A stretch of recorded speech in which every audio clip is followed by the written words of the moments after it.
Welcome back, everyone. I'm super stoked that you're here this week. That means you didn't get too mad about Dale Murphy. I will make it up to you today. How about that? Today we're going to talk about what I think the lineup and the 26-man roster is going to be this year, as well as a longer People's Pitch segment that I hope you'll enjoy. Let's get started.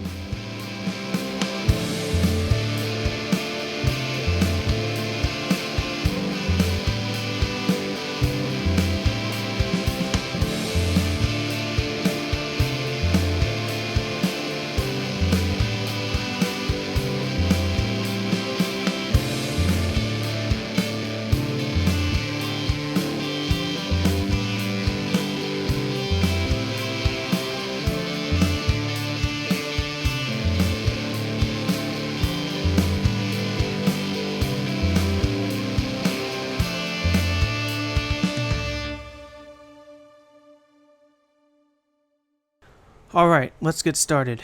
I wanted to preface this by saying that during the time of this recording that we are still dealing with COVID-19. The season has been delayed due to this. Prayers to everyone involved. If for some reason the season has already started when this airs, which is highly unlikely, we can look back and see how close I was.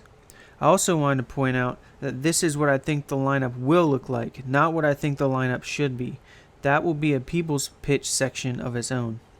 First, we need to consider that the lineups will change based on if it's a right-handed pitcher or a left-handed pitcher on the opposing team.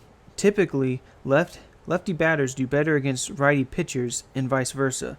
Let's start with a righty pitcher. Alright, I'm going to say that the first one's pretty obvious here. We're going with Ronald Acuna batting first, playing right field. This is not going to change unless he gets hurt or injured, whatever, as far as batting order. Ozzy is going to bat second, playing second base. To me, this one's just as obvious. He will be here regardless of the handiness of the pitcher, in my opinion. I don't think he's going to move around much unless there's some type of trade that happens, which at the start of opening day, odds are next to nothing that that'll happen. Freeman, he's been batting third for pretty much his entire career, so I don't see that changing. Do I think he should bat there? That's a different story for a different day, but he's going to be batting third. Ozuna playing left field. Well, obviously Freeman's going to be batting third, playing first base. Ozuna will be playing left field, batting fourth. They signed him specifically to be the cleanup, so why wouldn't he be in this position? It may change if he starts to decline. As far as opening day roster against right-handed pitchers, he will be playing left field, batting fourth. Alright, the fifth position.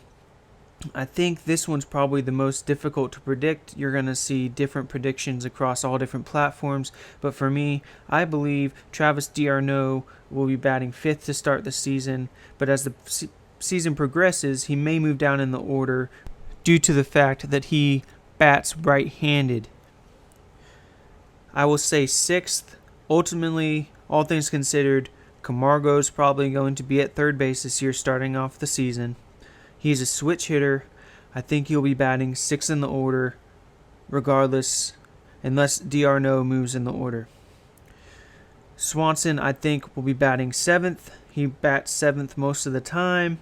I don't see him batting behind Ender, especially with the way that Ender's been batting the past few years. Unless Ender proves that he can get better with the bat, I see Ender and his speed batting eighth in the lineup. To me, that makes the most sense, and I also think that that's the route that Brian Snitker is going to take. And obviously, the pitcher will bat ninth. There's arguments that the pitcher should bat eighth, but I don't see Brian Snitker randomly deciding to start trying that strategy at the beginning of the year.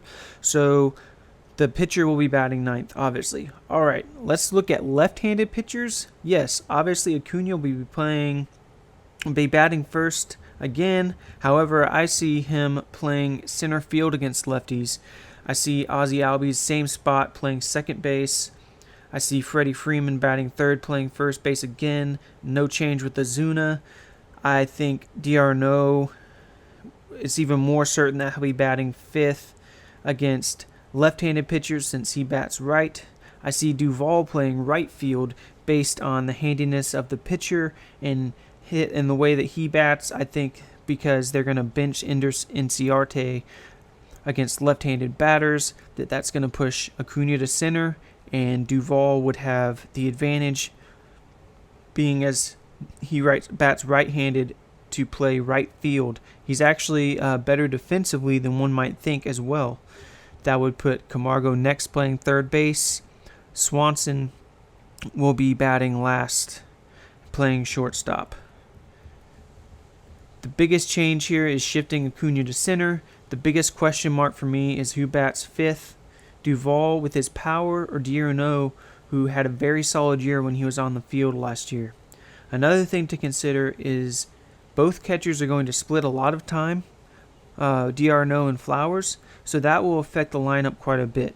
However, we're talking strictly opening day. Who they play against depends on who's going to be pitching, but that's who I project is going to be batting in what order and playing in what position. Is that the way I think it should go? I'm going to say no. This is my prediction. Alright, let's look at the 26-man roster. Let's remember that it's 26-man instead of 25-man roster. Last year, you could only have a 26-man if you were playing a doubleheader. This year, it's going to be 26-man for the entire season. Also, when we go to September call-ups, it'll no longer be up to a 40-man. It's going to drop down to, I believe, 28.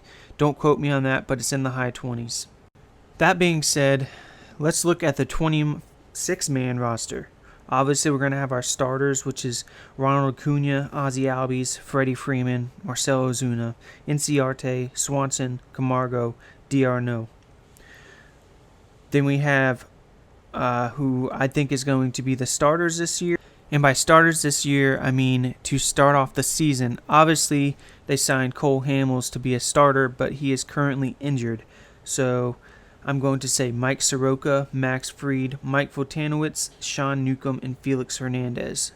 Some people will argue that they don't believe it's going to be Felix Hernandez, or it might not be Sean Newcomb, and put Kyle Wright in that scenario. But what I really believe is going to happen is the Braves are going to do what they've done in the past, which is be more so of a 6-man rotation type scenario, where Kyle Wright will get some starts too until Hamels comes back. Even then, it may still be that way for the rest of the season. When Hamels does come back, the question is going to be if they keep the guy on the 26-man roster or move him back and forth in between the minors and the majors. If we say that Kyle Wright is going to be on the 26-man roster, that is 14 spots, leaving 12. That being said, I believe the bench is going to consist of Markakis, Flowers, Duvall, and Adaney. Sorry, Culberson fans, he will be on the roster at some point, but I don't think he makes it based on Camargo's versatility and Adaney signing a major league contract. You wouldn't sign him to a major league contract if you're just going to option him later. So that's what says that for me. So to fill out the rest of the roster, we're going to look at relief pitchers, obviously. And this one is really exciting in the sense that this was a weakness last year, and now it's a true strength. I mean, we've got Mark Melancon, Shane Green, Will Smith, Josh Tomlin, Luke Jackson, Chris Martin, Darren O'Day. I'm going to say Grant Dayton. I would have said Bryce Wilson or maybe Tukey, but both of them have been optioned at the time of this recording, so that tells me that they're not going to break the roster for opening day. I do believe, however, that somewhere around the season we will see Culberson, Bryce Wilson, and Tukey on the roster at some point based on injuries or underperformance, or if they're just killing it in the minors and they want to give them a chance. So if you're a fan of one of those three guys, I wouldn't be too worried. You will see them play in some games this year. I just do not believe that they're going to open the season on the 26-man roster. It will happen, though. If I were a betting man, I would put money on it. I'm super stoked about the bullpen this year, and like I said last week, it's really going to make up not only the loss we got from Donaldson, but I think it'll actually surpass it. We don't have the starting pitching that I wish we would have, but we have the ammunition to make a solid trade. I would like to dig into potential trade candidates as the season goes on, but it's really hard to make that prediction without seeing how teams are performing before the trade deadline. Not to mention, with COVID-19 happening, we don't know how the whole trade deadline thing is going to play out, and we won't be able to really tell what teams are contenders and what teams are sellers. But that being said, there are definitely some candidates out there that the Braves should really consider, and in a few weeks, if not next week, I'll try to touch on those. If you guys have any suggestions on who you think they should go after, I'd love to talk with you guys on why I think that might be a possibility, maybe trade packages that the Braves would use to get them, or why I don't think that was actually be a possibility. I love talking about trades, so if you have questions about trades, or if you're listening to this podcast for the first time, maybe 2 years down the road, and you still want to talk trades with me, send me a question to the Braves Dugout email, bravesdugout@gmail.com, or hit me up on Twitter. Let's talk trades. I love talking trades. I'm sure you love talking trades. Let's do it. All right, it's time for us to take our first break of the episode. All right, let's jump into one of my favorite segments, the Peebles Pitch. This week's, it's controversial because everyone has their own opinion on this stuff. But really, it's just a fun segment, and I encourage you all to post your own version of these on our Twitter at Braves Dugout Pod. That's at Braves Dugout Pod. We're going to look at two things. Make a lineup of best Braves single seasons all time, and I will do a lineup of my favorite Braves as well. Let's look at best single seasons lineup. I want to give Brian Custard a shout out for this idea. Great idea, bro. Keep them coming. This was a really fun one. Everyone, let's keep the ideas flowing. I want to give you content that you want to hear. First, let me explain two stats that will help you understand why these players were chosen. OPS plus and ERA plus. These numbers factor in all the ballparks to factor in hitters' parks and pitchers' parks. It also takes in the data for all the players across the league, where 100 plus would be average and 150 plus would be 50% better than average. In case you're wondering, 150 plus is insanely good. That's time and a half. Let's remember, these are best single seasons, not careers. First, let's look at catcher.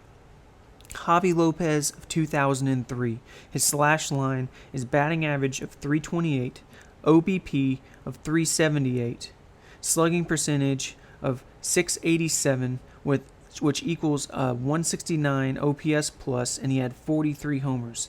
Somehow, he only finished 5th in MVP voting. It should also be mentioned that he had league average output behind the plate, which typically you don't see with an offensive-minded catcher. To me, it's a crime he did not win, much less get better than 5th place. We probably will never see a season like this from a catcher in a very long time. For first base, I'm going to go with Big Cat Galarraga from 1998. A joy to watch. This one was close, especially with the recency bias of Freddie. Freddie's had some great seasons, but this dude straight raked. He batted .305 average, .397 on-base percentage, a .595 slugging percentage, which equals out to a 157 OPS plus, not to mention 44 home runs. Second base, Rogers Hornsby of the year 1928. It's a long time ago, but the dude freaking killed it. He had a .387 batting average, a .498 on-base percentage. Guys, that's getting on base every other time you get up to bat. OPS plus of 202. His slugging percentage was .632. That's a WAR of 8.8. That's a huge season, guys. I almost went with Marcus Giles of 2003 because he's probably my favorite Braves second baseman, but I had to go with this otherworldly performance. It's straightly insane. That 8.8 WAR for one season, that's better than some of the seasons Mike Trout has had, not to mention an OPS plus of 202. That means he was literally 100% better than the rest of the league. Third base, I know we want to say Chipper here, but honestly, we're going to have to go with Eddie Matthews from 1953. This one was the closest race in my opinion. Chipper had an amazing 2007, but he is just short. Eddie had a line of a batting average of .302, .406 on base percentage, .627 slugging, with a 171 OPS plus, with 47 home runs and an 8.3 WAR. Chipper Jones fell just short at a 7.6 WAR. So I have to give that one to Eddie Matthews. Don't hate me. We all love Chipper Jones here. I'm just giving the stats. For shortstop from 1964, forgive me if I say his last name wrong. I'm going to be honest with you. I didn't know this, but best single season for shortstop was Dennis Menke. Again, I want to go more recent and say for call of 2005. But Menke beat out Furcal with a WAR of 6.7 to Furcal's 6.5. He also beat him in most every single offensive category. Furcal's 46 stolen bases sure do look pretty, though. For center field, I'm going to go with our boy Andrew Jones. I mean, it was inevitable that he was going to win this one, I think. I'm still bitter that in 2000 he did not win MVP that year. I mean, come on. He had a full one WAR better season than Jeff Kent.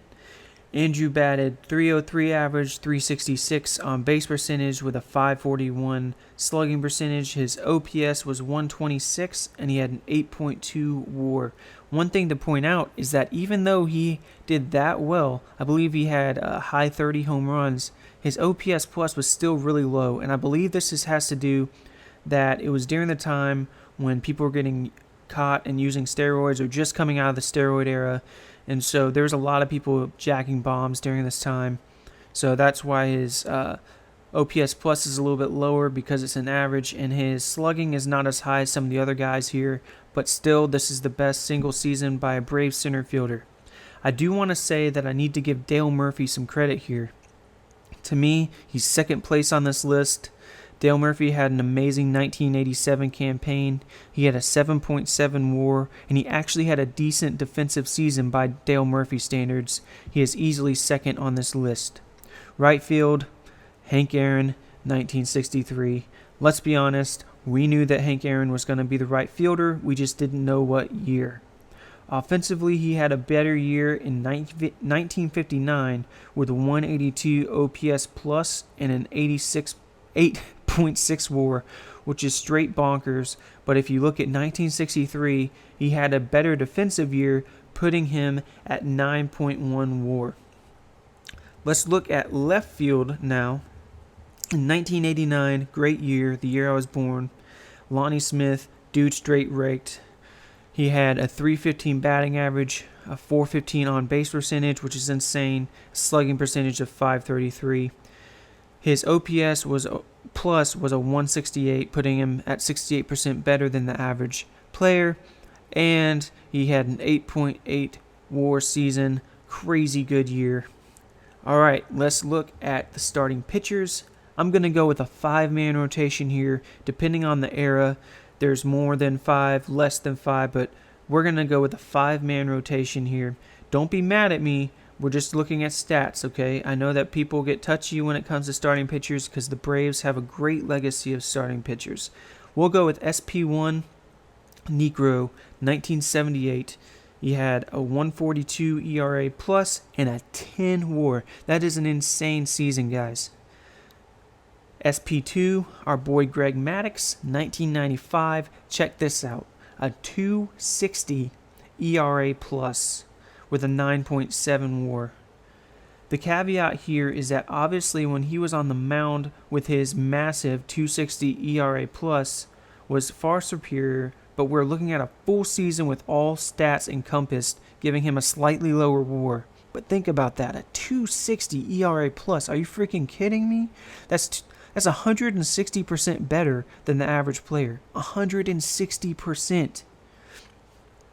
SP3, we're going to go with Spawn, 1953, 188 ERA plus. That's 88% better with an 8.9 WAR.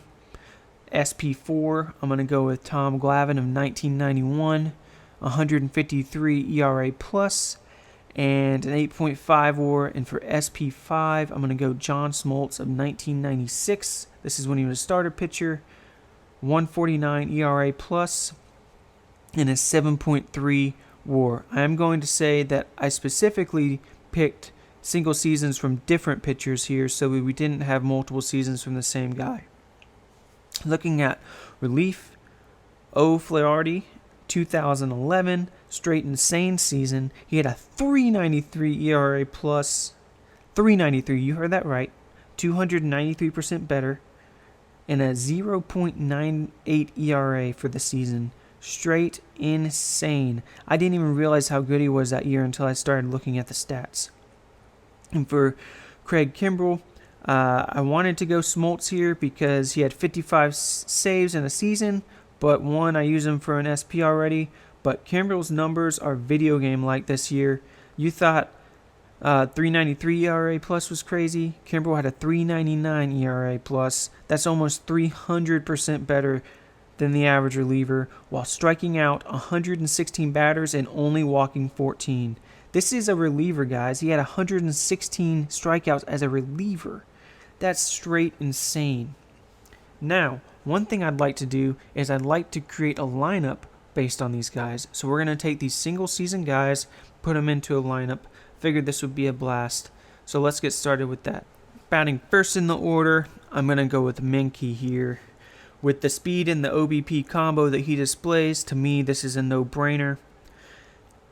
Second in the order, I'm going to go with Hornsby. He got on base half of his at-bats, and he had power. Are you kidding me? This is a prototypical second-hole guy. This is the type of guy you want batting second. You want him to have high OBP, and he definitely fits the bill. Third, I'm going to go Big Cat here. This might come as a shocker, but the reason I would not put Aaron here is because this position is proven to have the highest probability to go up to bat with 2 outs and no one on. It's strictly probability based, so that's why I'm going Big Cat here and not someone like Aaron or Matthews. The statistics prove it, and so I'm just going to stick with that. We'll dig more into why I would do something like this and why I'd want someone like Hornsby at second and Aaron at fourth in a later episode, but just know that it has to do with the probability. Fourth, I think if he's not third, then obviously we kind of already knew this was coming. I would put Hank Aaron as if we thought anything else. Fifth, I'm going to go with Eddie Matthews here. That OPS plus is hard to put any lower in the lineup. In a lesser lineup, which would pretty much be literally any lineup, we would have him higher in the lineup, but in this particular lineup, we're going to put him fifth because there's a reason we have 4 guys ahead of him. We want to get this guy as many at-bats as he possibly can without putting him up too high. Sixth, I'm going to go with Lonnie Smith here. Wow, can you imagine having a season like he had and bat sixth? This lineup is straight bizarre. Seventh, I'm going to go with Javi Lopez. Still amazing power and on-base percentage combo going on here, so we're going to put him 7th. 8th, we're going to go peak Andrew Jones. Seriously, peak level Andrew Jones batting 8th. Just kind of shows how crazy this lineup would be. He fits here due to his speed, and when the lineup starts over, he has a high enough OBP that he has a good chance of being on. So when the lineup refreshes, he'll be on base with his speed to get around. I know he wasn't like a huge stolen base threat, but as far as his speed and his athleticism, he fits well in the 8th hole. Alright, let's do something fun. I'm going to share my favorite Braves players at each position in no particular reason or order. I would love for you guys to share with me on Twitter your favorite player by position. Remember, the handle is @BravesDugoutPod. @BravesDugoutPod on Twitter. I'm also going to put up all 3 outfield spots in a single category. I'm not going to set it up as like right field, left field, center field. I'm just going to pick 3 outfielders. It just makes it more fun that way. You guys can do it obviously however you want. That's just the way I'm going to do it. For catcher, I'm going to go with Javi Lopez. I mean, I'm a fan of Brian McCann. Other than learning about the whole Astros debacle, I'm sure everyone was a huge fan of McCann themselves. But I'm going to have to go with Javi Lopez here because, man, what a joy he was to the game. Loved watching the dude play. First base, Freddie is my favorite for sure. But I want to say I loved watching Julio Franco and Big Cat. Both of them were a lot of fun. Man, Julio Franco breaking all those records as the oldest player. I'll never forget when he broke the record for the most, I won't say most, sorry, the oldest player to steal a base. He was in his freaking 40s stealing bases. It was crazy. So much fun. Third base, Chipper Jones. Would anyone born after the 60s pick anyone else? Probably not, unless you have a personal connection to him or something like that. Well, shortstop, I'm going to go with Rafael Furcal here. That unassisted triple play just got me. That was such an awesome play. I did love Edgar Renteria when he played for us, but man, Furcal, he looked like he was 4 foot tall out there, straight killing it on defense. But man, did I love watching him play. Outfield, I'm going to go with Gary Sheffield. We didn't have him for long, and man, was he bad at defense, but I loved that bat wiggle. And the way he hit line drive home runs, so much fun to watch. I wish we could have had him longer, but, it's a business, but I sure did love when we had him on the roster. Second outfielder, Andrew Jones, best defensive player as far as I'm concerned. Don't quote me on it, though. I still need to research that. But I know that he has, by some metrics, had some of the best defensive years. And as you guys know, I'm kind of a big proponent for defense. I love Andrew's defense. I believe that he actually did deserve a lot of his gold gloves rather than it just being a consolation prize to people that didn't win the MVP, like Rafael Palmeiro. And third, I'm going to go Dale Murphy here. He did most of his playing time before I was alive, so I didn't get to watch him much.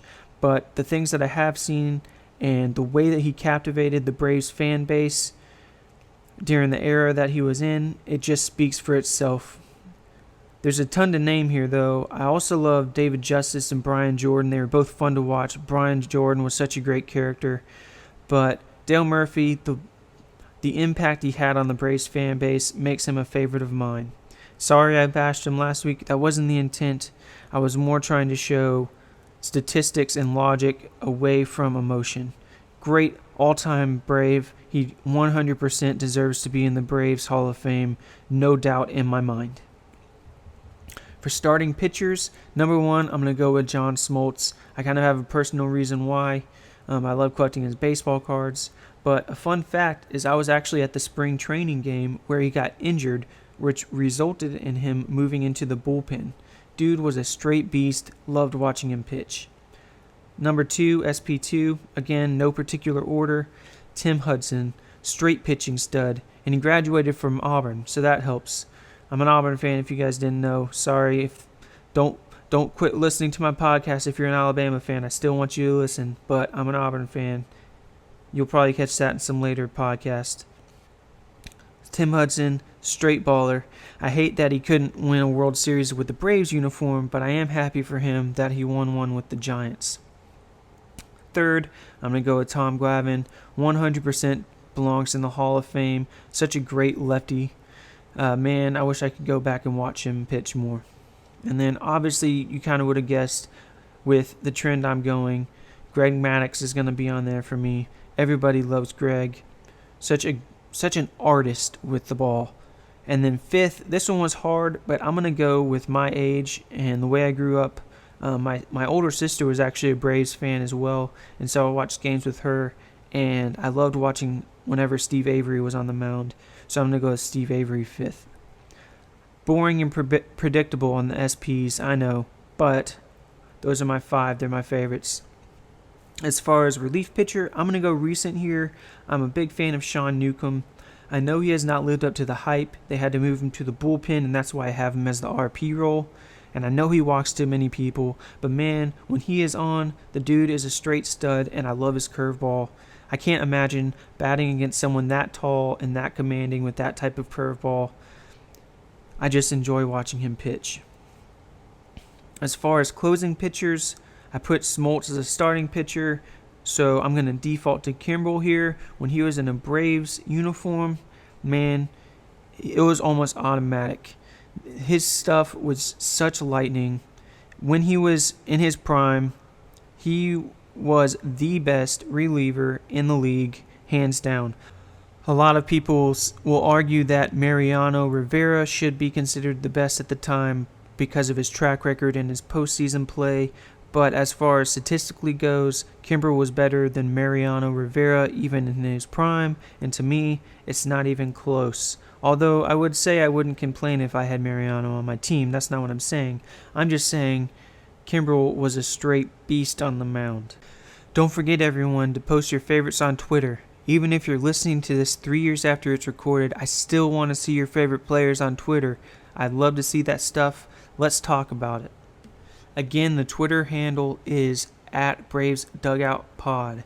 @BravesDugoutPod. That's the show, everyone. Thank you, everyone, for tuning in to listen to me rant about the Braves. Thank you so much for joining in. Don't forget to rate, subscribe, and share. The more you share, the more it gets out there. The more listens I get, the more content I can put out. Send me your questions on Twitter @BravesDugoutPod or email bravesdugout@gmail.com. Send me as many questions as you want. I would love to have an Ask Me Anything segment where I'd throw out your questions and answer them, so I'd love for you to send those to me. I would also love to hear topics that you want to hear about. Fingers crossed that this COVID-19 thing ends, people are safe, no one else gets sick, and this baseball hiatus ends. See you all next week. Go Braves, and chop on.